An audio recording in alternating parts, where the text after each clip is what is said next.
It's the Real News Network. I'm Sharmini Pires coming to you from Baltimore.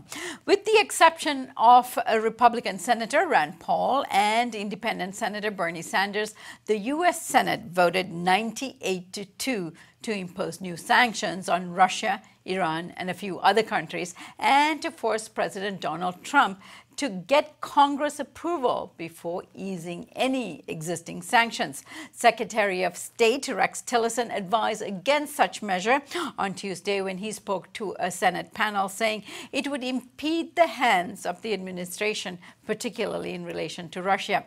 With us to discuss this is Max Blumenthal. Max Blumenthal is an award-winning author, journalist, and senior editor for Alternet's Gray Zone Project. Thanks for joining us, Max. Good to be on with you.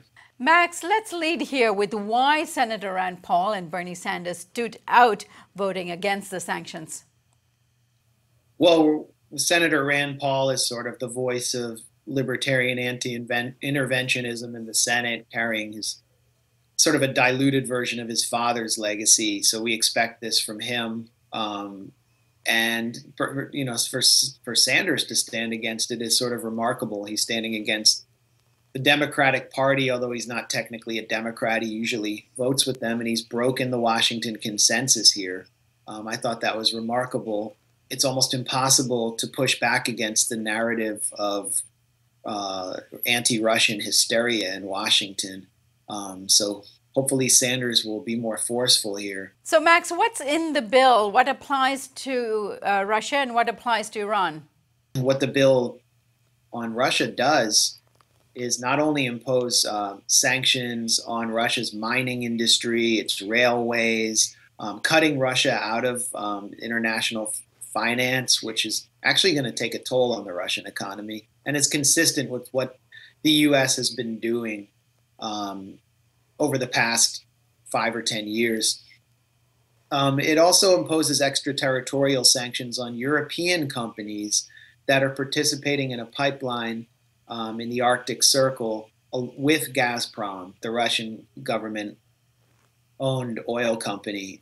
And so you've seen protests, vehement protests by the Austrian chancellor and the German foreign minister over the U.S. Attempting to pressure them not to participate in business deals with Russia. It really, it's actually remarkable to see NATO allies challenge Congress. And really what this bill is about this, and it also includes an Iran component. It also mentions Bashar al-Assad. It's sanctioning Iran on the pretext of Iran's possession and continued production of ballistic missiles. It's not about ballistic missiles. It's not about peace. It's not going to have any effect on Iran producing ballistic missiles because Saudi Arabia possesses the same exact ballistic missile models that Iran has, or at least they have the same capacity. And as long as Saudi Arabia has its missiles pointed at Tehran, Iran's going to continue to produce them. But the U.S. isn't sanctioning Saudi Arabia. It's actually signed a new landmark weapons deal with Saudi Arabia, which just passed in the Senate. So then the pretext for the Russian sanctions is that they supposedly hacked the DNC and interfered in our elections. This is not established at all. I can go into that in detail. But it's not about actually punishing Russia for interference. It's not about stopping Iran's ballistic missile production. It's about regime change. It's about regime change from Iran to Syria to Russia. And in fact, Secretary of State Tillerson, while protesting the fact that this sanctions bill could tie Trump's hands, as Congress attempted to do to Obama before and after the Iran deal. He also announced that there would be new funding for groups inside Iran, which are supposedly promoting a democratic transition. Iran just had national elections, free and fair elections, and they chose to continue this process of internal reform by re-electing the liberal candidate, President Hassan Rouhani. And this is how the U.S. is rewarding Iran. It's rewarding Iran by reinstituting or amping up funding for regime change internally. This is open and direct U.S. interference in a country's in a country's political process, and so it's the ultimate case of projection to pass this bill. Now, in Russia, they've been experiencing a recession for a long time now, and tying the corporations who deal with Gazprom and other dealings in Russia would seriously impede their economy further. Give us a sense of if there is any objective for Congress in taking such action. Well, of course. I mean, it's the objective that we've seen ever since Clinton held his big NATO expansion ceremony in the Rose Garden on the White House lawn. He's sitting there signing a bill supporting the expansion of NATO onto Russia's borders with a giant sign in front of him that says NATO expansion. It's basically a sign that delivers a giant middle finger to Russia. Montenegro was the latest little vassal state, little kind of abortion of a country that just was, put in, placed under NATO protection. It has a standing army of about 1,000. And now if there's any conflict with Russia, NATO has to intervene. There's little Latvia, where former Assistant Secretary of State Victoria Nuland said Americans were willing to fight and die for against Russia. These are direct acts of aggression against Russia at its doorstep, along with sanctions, which are intended to weaken the economy of Russia and punish the civilians, the regular people in Russia, lowering the morale so that they'll hopefully turn against Vladimir Putin and bring in some Western pro-NATO figure, someone who can be easily controlled, like Boris Yeltsin. It's just not going to happen. All independent polling shows that Putin is at around 80% public support. And if you watch Putin's interviews with Oliver Stone, I think one of the most, the press is focusing on, Stone's too friendly to him, and they don't analyze the policy at all, and they're not actually interested in what Putin has to say. But the point he keeps coming back to, at least in the first episode, is that he feels like he's in a position of siege, and that what these sanctions are doing and what NATO expansion is doing is pushing the Russian public and pushing the Russian government, including him, someone who really doesn't embody any ideology beyond nationalism, into a more hardline position where they're going to have to take countermeasures. So this is about one of the most militaristic Congresses, substantially influenced by a variety of factors. The weapons industry, which is just reaping a massive windfall profit from the Russia hysteria, along with the Saudi arms deal, and is deeply ideological. I mean, you have figures like John McCain driving these sanctions, someone who's not only funded by the weapons industry, but is also a hardcore neoconservative ideologue.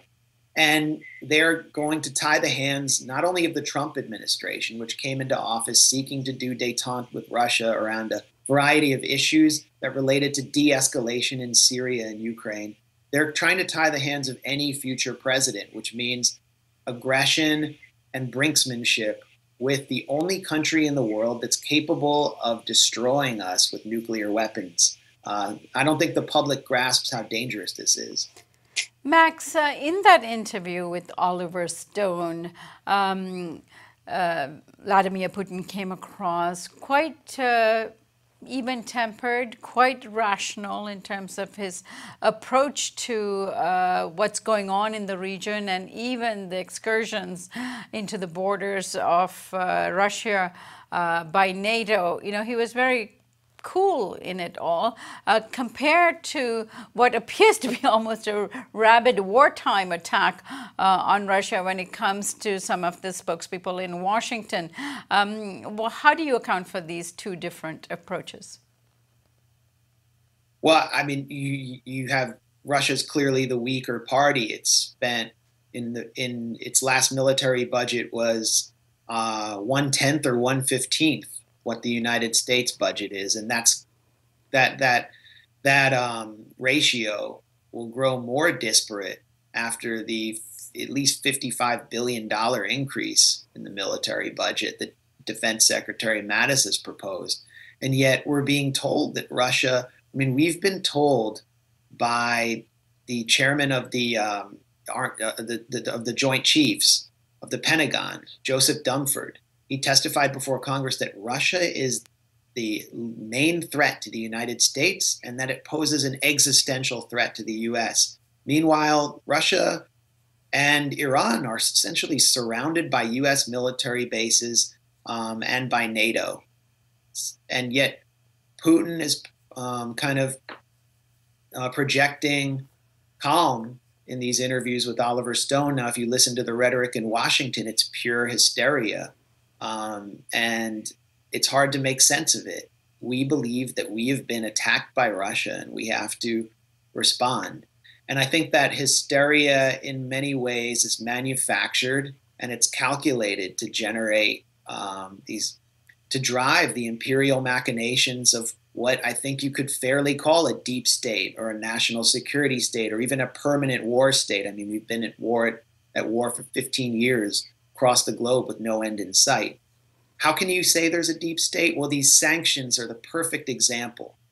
Whenever there's polarization in Washington, we just had several members of Congress shot at a baseball game yesterday by someone who appears to have been ideologically motivated, who hated the Republicans and hated their policies and what they were doing.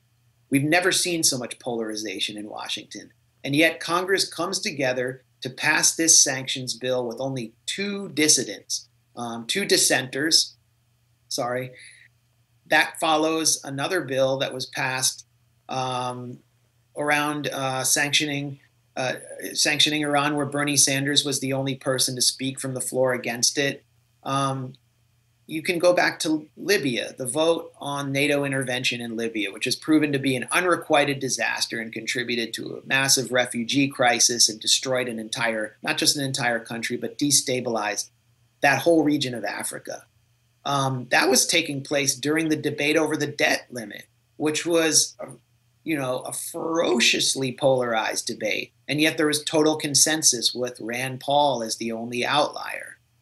There's always consensus within the Appropriations Committee for allowing some of the black budget, the so-called, the budget that's sort of opaque, to fund the CIA's training and arming of Syrian rebels. And now we know that they are substantially led by the Syrian franchise of Al-Qaeda. This is always occurring amid polarization in Washington. So you have to ask yourself why.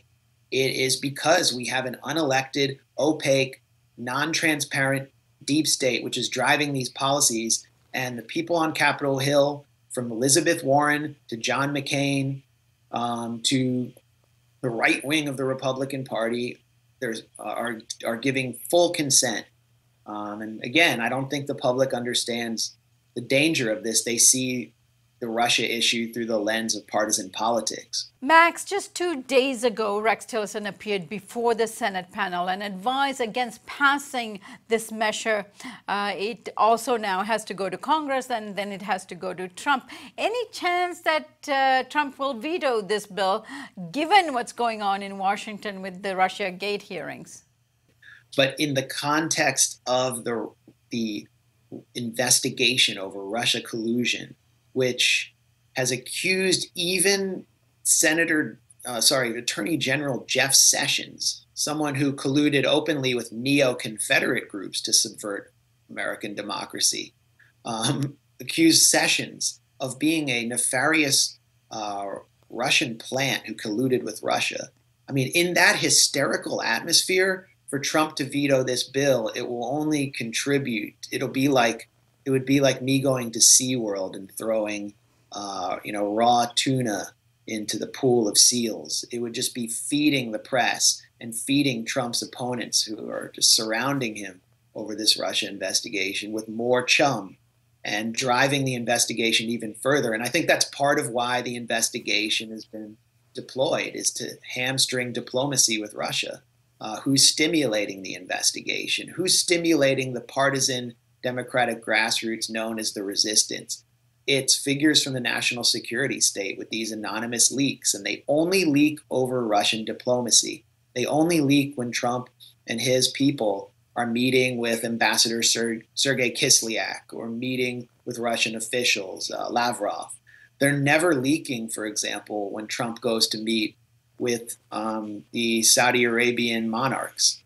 So that's the situation Trump is in. Does he veto it? I think it's very possible, but you're going to see intensification of the manufactured outrage around Russia. All right, Max, I thank you so much for joining us today. Thanks for having me. And thank you for joining us here on the Real News Network.